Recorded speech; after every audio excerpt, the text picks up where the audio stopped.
Greetings. My name is Mike Bankhead.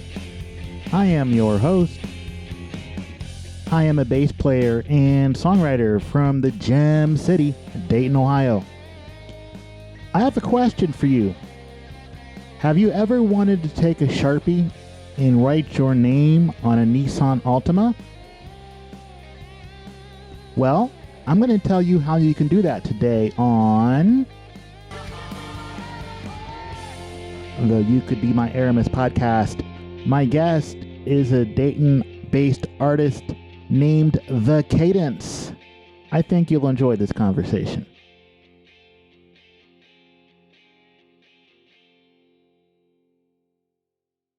Welcome, Yes. the Kadence. How are you today? I'm doing well. How are you? I'm okay. I'm tired, and I always say I'm tired on these, but that's because it's true. I feel that. How about you tell the people what it is you do?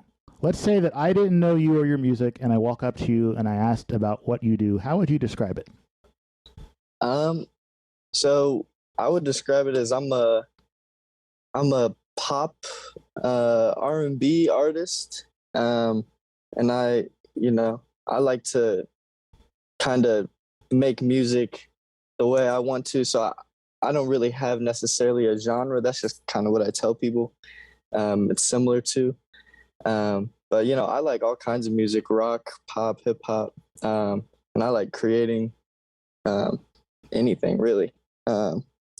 So yeah, and I'm starting a YouTube channel with my friend right now. So I'm starting to get into more film and photography as well. Starting to learn more of the business side of things.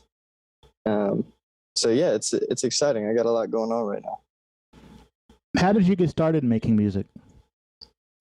So I was 16 years old when I started making music. I was in my senior year of high school when I was 16. So I was just about to graduate. And I met my friend now who I still make music with, and I'm actually about to go on this trip with and start this YouTube channel with. His name's KP. And we kind of started making music just in his basement of his mom's room in high school. And then, I fell in love with it from the start and been doing it ever since. Full disclosure, you actually just came to the studio with me last week and sang Yes. on my upcoming record, which I really appreciate, and thank you for that, by the way. No problem. I really appreciate the opportunity to be able to be on this, this project, because it's a really cool project. So I'm glad you like it. We will tell people about it later. But the point of me bringing that up was that I'd heard you sing before because I've seen you do shows, but it's different watching somebody in the vocal booth, and you can really sing. How did you learn to do that? Well, first of all, I appreciate it.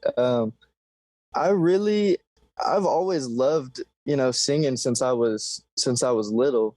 I wrote like little poems and stuff growing up, but nothing really too serious. But I kind of just taught myself how to sing. No one in my family can really sing. My grandma does a little bit, so I guess I can get it from her. But I've just kind of done my thing. I really want to get vocal lessons because I think that I could improve a lot more as well. Because I've never had a vocal lesson or anything, so I think that would help tremendously. I think it's crazy that after what I saw you do, knowing that you have never had any instruction, I mean, I'm like really impressed. Thank you. Like I'm just imagining like once you actually are trained by a professional to know what you're doing. I don't even know, like sky's the limit for you. I'm like I'm I stunned. appreciate it. Yeah, I'm really hoping to start vocal lessons, soon and get that sorted out. Because I mean, I know I can sing, but I know there's stuff that I don't know. You know what I mean? That I would love to learn about. So. And that's a good, like, honestly, as musicians, there's always something we can learn, right? And I think the Right. second you stop trying to learn is when, that's bad. We should always try to be better at our craft. Of course. Yeah, and I'm a very fast learner. I always have been. So, you know, growing up listening to, my dad listened to rock, like alternative rock kind of. My mom was more R&B, gospel, some hip hop here and there. But so I really kind of got a full range of music growing up that I like to try to incorporate in everything. That's why I don't like to be labeled as one genre, because I love so many, different genres of music, and I feel like I can do a lot, pretty well. So it's tough, and I'm sure you've noticed that in the business side, they love labeling things. Oh yeah. But you're right. Sometimes you just write. Look, if you write a good enough song, you can express it in any number of genres, and the song will still work if the song's good enough, right? Exactly. So let's say that you're sitting down and you're going to write a new The Kadence song. What tool do you reach for first?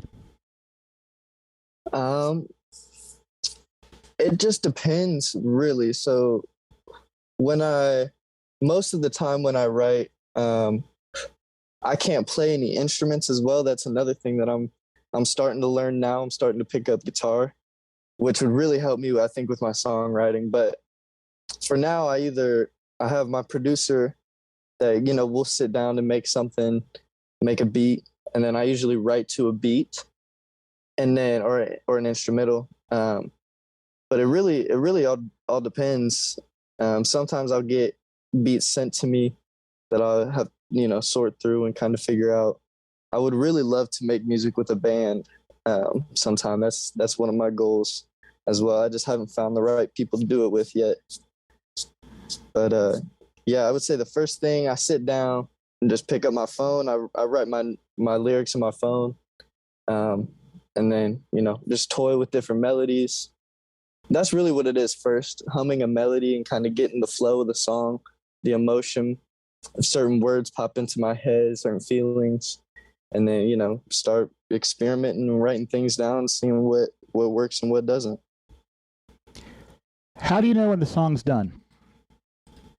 For me, I have to hear it, so I can't just write it, sing it to myself. I have to lay it down first. If I have, all the lyrics done, that doesn't necessarily mean the song's done. I could, not like a certain way I said something, and when I hear it over the recording, or not like a certain phrase and have to change stuff out. So, for me, it's all about just feeling.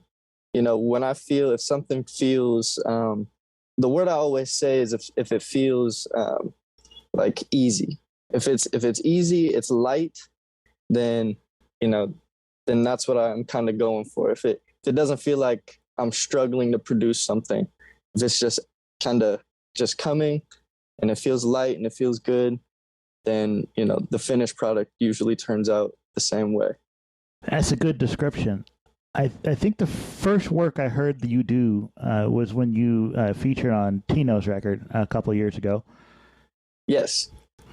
And I saw you play the Battle of the Bands here in Dayton just a few months ago. Can you talk about that experience? That's kind of it's a competition, but not really. I mean, you want to win, but you're not, nobody's jerks about trying to win is what I'm trying to say. Yeah. So yeah, the thing with Tino, we actually recorded at the same place at Dreamcatchers. Like I was saying before, that was the first time I had ever been there, was when Tino, brought me down to record that song. So that was a pretty cool reunion, I guess, with that studio, was being able to work on your stuff too there. But yeah, so the Battle of the Bands is, I love the idea. And the people that put it together, Libby and Sound Valley and the Bright Side, they do a great job promoting, and it's really, like you said, it's a competition, but it's not. So, everyone's really friendly, everyone is talking to each other and is able to, kind of network and meet new people. And that's really, I think, what it's about, is finding the new artists around town that might not be able to get as much exposure, and putting them all in one place and seeing what happens. So I think it's a great idea. And I had a lot of fun performing there. And, I didn't win, but like you said, it's not all about winning. I met some great people, some people that I think I might do some songs with in the future. So, there's always good stuff that comes out of that. So from just someone sitting in the audience, it was, I really enjoyed that night.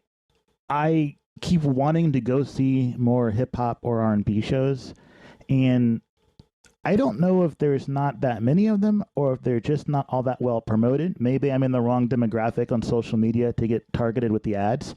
Right. I don't hear about enough of them. And so, like, when it was hip hop / R&B night at the Battle of the Bands, I thought, I got to go to that. Like, I'm looking for an opportunity to see more of these artists. And everyone was really good, and as you mentioned, the crowd was a really good crowd. I mean, it filled up that little room. The audience was supportive. Like, everybody listened to each artist. Everybody warmly applauded each artist. It didn't seem fake. It's like, it made me like, yeah, I like our town. We can support music of all kinds here. Right. Yeah, and that's something that's awesome about Dayton, is that, the music scene it's starting to grow, but it's not where I think it should be. Or I think that we can expand on it more here for sure. 'Cause you're right. I don't know if it's the promoting or the marketing or what for these hip hop shows, but you just don't see the, the ads for them for some reason around here, which is, it's weird, but it is. I feel like more people would get to those shows if we knew they were happening. They've got to be happening. There's too many people here that do the music for there not to be shows. Yeah. Yeah, and I know plenty good hip hop artists around here. So I don't know if they're just not doing shows or if it's just on a smaller scale, or what. But I think if we got the hip hop and R&B scene popping in Dayton, I think that could be huge. I agree. On your set at Battle of the Bands, you played something that wasn't out yet, but it is out now, and it is a song called Walk with the Devil.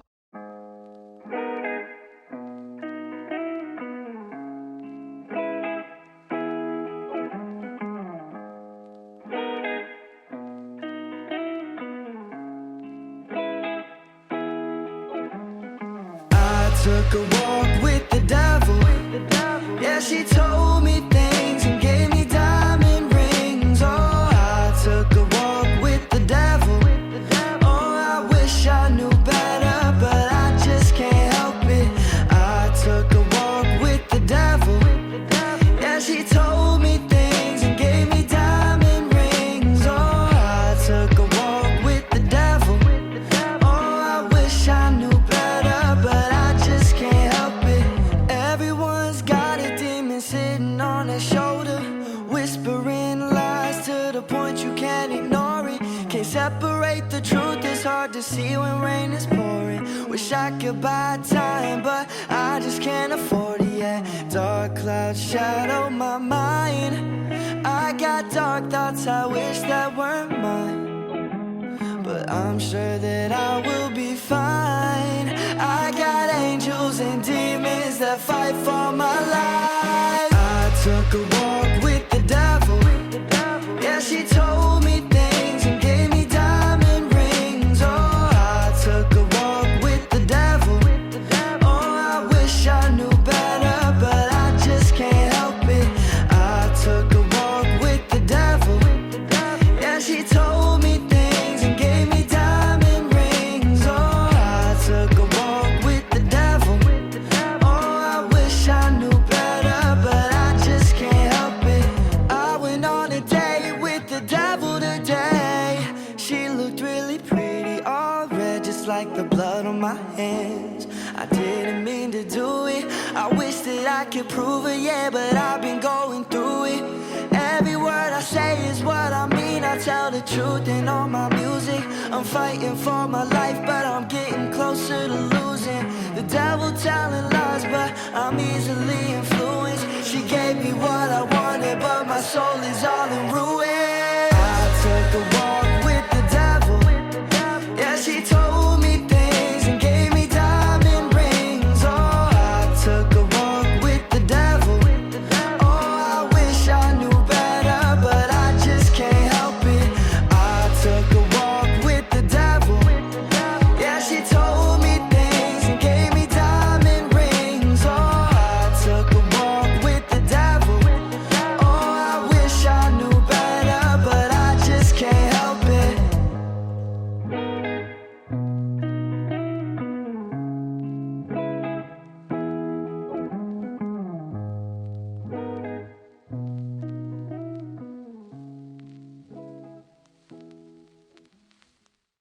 All right, that was Walk with the Devil, which is a really catchy melody that will be stuck in your head for a week. So sorry, folks, for doing that to you. But tell me about that song, Kadence, about how it came together when you were writing it, and what would you like listeners to take away from that song? Right. So this song actually means, it came from a very hard time in my life. Just a couple years ago, I had a really bad breakup with my girlfriend. And I'm just gonna say it. I messed up, and I was unfaithful, and I regret everything. And I was torn up about myself and for her, and and she was upset, obviously, and it was just a really bad situation, hard time for me. And this was the first song that I wrote after doing that. It was a couple months after we had broken up, and I hadn't been able to write any music. I just wasn't in a great headspace. And then, I was really searching for the right way to kind of put what I was feeling into a song. And this is what came out of it, Walk with the Devil. Which doesn't mean literally walk with the devil. The song, obviously the hook is, I took a walk with the devil, and that's just a metaphor for, I, oh, can I cuss on this? I'm sorry. You can. I'll edit it out because it's a peachy podcast, but yeah, say what you want. Sorry. So yeah, the phrase, I took a walk with the devil, is basically implying, how I messed up, and how I think everyone has points in their life where they did something that they either regret or they're not proud of or they're not happy about. And, the song is just really going kind of into what I was feeling about that situation. The line, I went on a date with the devil today, and she was in a red dress, like the blood on my hands. And that's just saying, the devil can, because I do believe in God and the devil. And the devil, dresses things up as all pretty and nice. And then, 1 second you're thinking this is what you want. And then the next second, you're devastated and you got blood on your hands, you really messed up. And that's really what I was trying to capture in that moment, was just how defeated I was that I could stoop so low in that moment. So that's basically what the song really represents. From a songwriting standpoint, right, they tell us show, don't tell. And that, I was actually going to talk about that specific lyric, because that imagery, like, we all know that color. You can't be a human being and not know that color. So right, that imagery is bright and it's real, and I think it really drives, like, that's like right at the beginning of the song too, so that really kind of sets the tone for what's coming. Right. Now that folks know a little bit about your background, let's talk about the new project with ASM. What does ASM stand Yes, for? Okay, so ASM stands for Antisocial Misfits, and that's basically a name that me and my partner decided on. He came up with it, and we agreed that was that was a good name. It's because we're antisocial kind of. I like to keep to myself and my circle for the most part, and he's also the same way. And we feel like we're representing the misfits of society, people that feel like they don't fit in, or feel like people aren't rocking with whatever they're doing. We're the misfits that did it, and so that's what we want to portray. There's a couple of things coming up that you have going on. First, you have a show coming up on Wednesday, June 15th. Now, we're talking on June 1st, but dear podcast listener, if I did not mess this up, you should be listening to this podcast on Friday, June 10th. So in 5 days, there is a show at Brightside. So the Kadence, would you like to talk about that show, and we'll try to get the folks to come see it? Yeah. So yeah, this show, it's called Misfits on Mars is the name we decided on, because it's really an event to kind of send us off, because we're going on this trip to LA. We're hitting Phoenix, Las Vegas, LA, a couple of different spots on the way, and we're going to be living out of our car basically until we hit 1 million subscribers on YouTube. So that's really what the event is kind of for and promoting.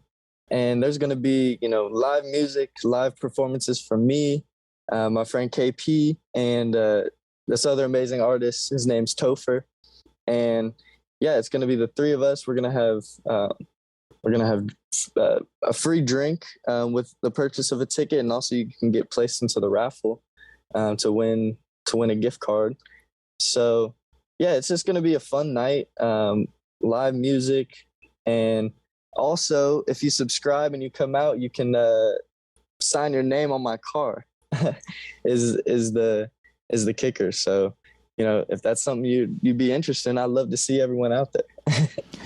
There is a lot to unpack here. So first I'll start with, again, Misfits on Mars. The show is June 15th at Brightside in Dayton. 6 to 9 p.m. 6 to 9 p.m., $35 the ticket, and I'll put a link to the ticket buying page in the show notes. So you won't have to look for it, dear listener. Go to the show notes, click the link to buy a ticket. That would be awesome. You and KP are going to be living out of a Nissan Altima. Those are not that big.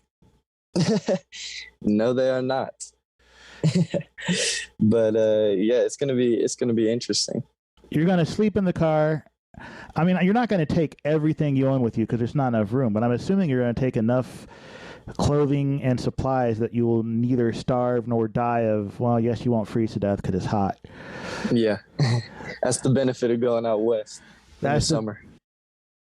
But at some point you're gonna have to find a shower because those don't fit in the car, and you're gonna have to eat. And you're going to have to, go to the restroom. Do you have all that planned out, or are you just going to kind of go with the flow? Yeah, so we actually do have that planned out. So for food, we're going to buy a dual electric stove that you can just plug in. We're going to have a mini generator with us that we'll be able to charge and plug up wherever. Mostly, we're probably going to be eating like ramen, pasta, stuff that's easy to make on a little stove. And that also saves money, so we're not eating out every day.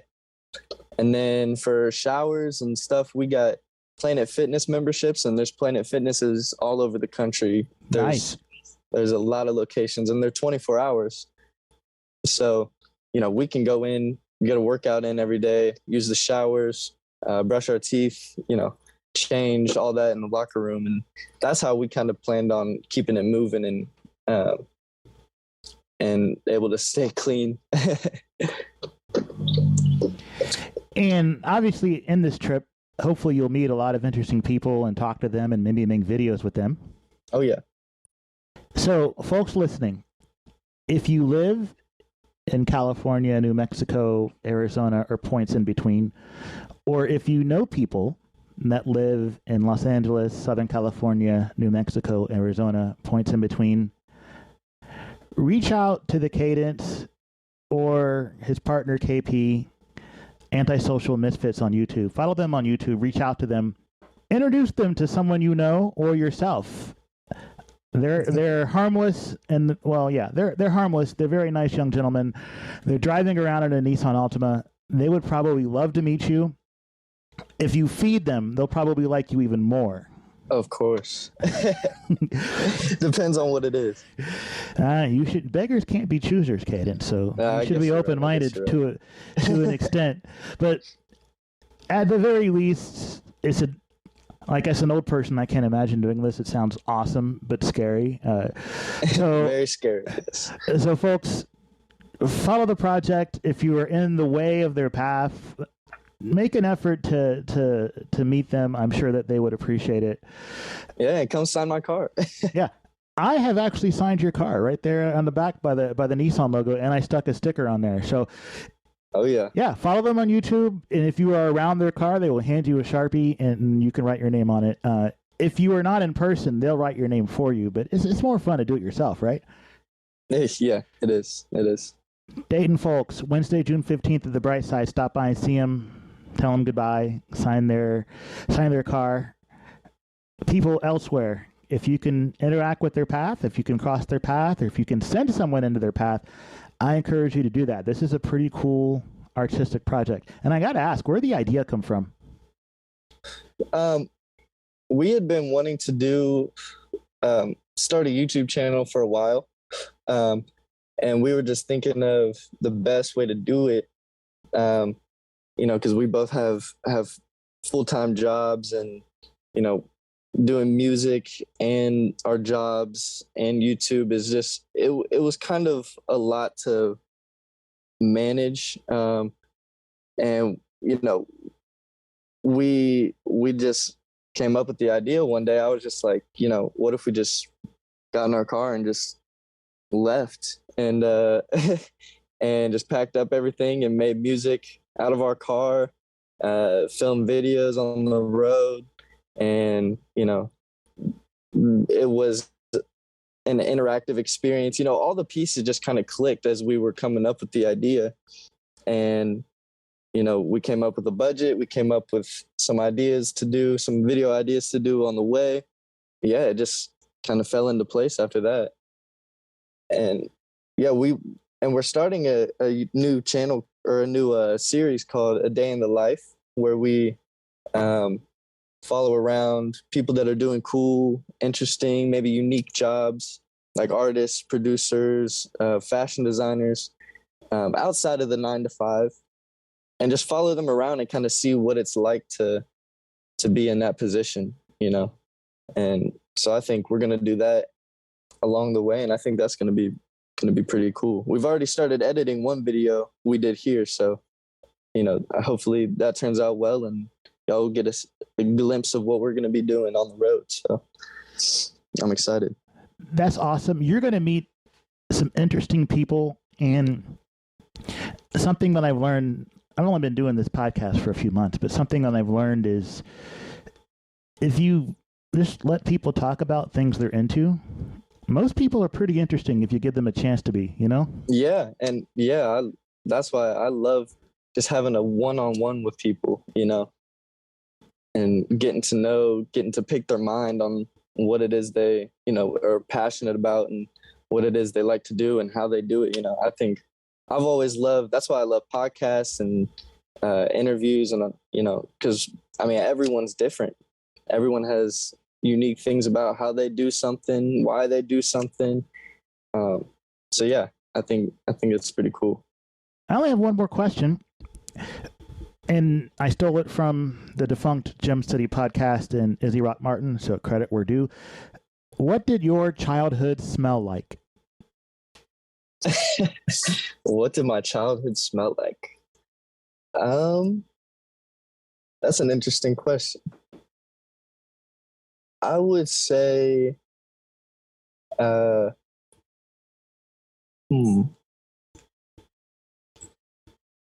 would say lavender Lavender's a big one. Lavender and ramen noodles. My mom really loved lavender scented things. So she would always get lavender candles, and like lavender spray, lavender Febreze. Everything just smelled like lavender all the time. And ramen, because we weren't the most well off, so we ate ramen a lot and pasta. But I don't mind that. I just I love it. Those things are delicious when done right. They are. All right, so before we let you go, tell the folks where they could find you, everywhere they can find you online, and I'll link to these in the show notes, but I'd like you to explain it. So yeah, you can find me on Facebook. My name is Kamden Webb on Facebook, Kamden with a K. On Instagram, it's the Kadence, and also you can follow. Oh, it's the Kadence with a K as well. And then you can also follow our Antisocial Misfits page. It's at ASMI SFITS. AS Misfits is really what it is. So you can follow that and keep up with what we're doing and what we're going to be doing on the road. And yeah, that's where you can find me. DM me, email me, whatever ideas or collaborations. I'm open for whatever. So. Or if you just want to say hi, I'll talk to you. Nothing wrong with hi. I totally thought of another question, and this just popped in my head. You changed artist names. It used to be Cam, and now it's the Kadence. Is there a particular reason that drove you to change artist names? Yeah, so I was gonna go with Cam, but it was very drowned out in the searches of Spotify and Instagram. There's a lot of people named Cam. So I had to think of a way to make it easier for people to find me. And I spent probably about a month brainstorming ideas of what it could be. And I finally came on to it was originally just going to be Kadence with a K, but I decided to add the in front of it because I thought it added more of a dramatic effect to the name, which I really liked. That's good. Got to get that trademarked. Yeah. Yes, sir. Well, thanks for your time today, folks. Go follow the Kadence at all the places and click the show notes. And again, if you're in Dayton, stop by Brightside on Wednesday, June 15th, $35, and support the Kadence and KP before they hit the road. Thanks for your time. I appreciate it. Thank you. I really appreciate you doing this and being able to talk to you. It's been great. Dear listener, the first of the Day in the Life videos is now up on the Antisocial Misfits YouTube page. Why not head over there and check it out? Thanks again to the Kadence for being here on this podcast. Thank you, dear listener, for listening to this podcast. Hey, why not like, subscribe, that kind of thing, wherever you listen to podcasts.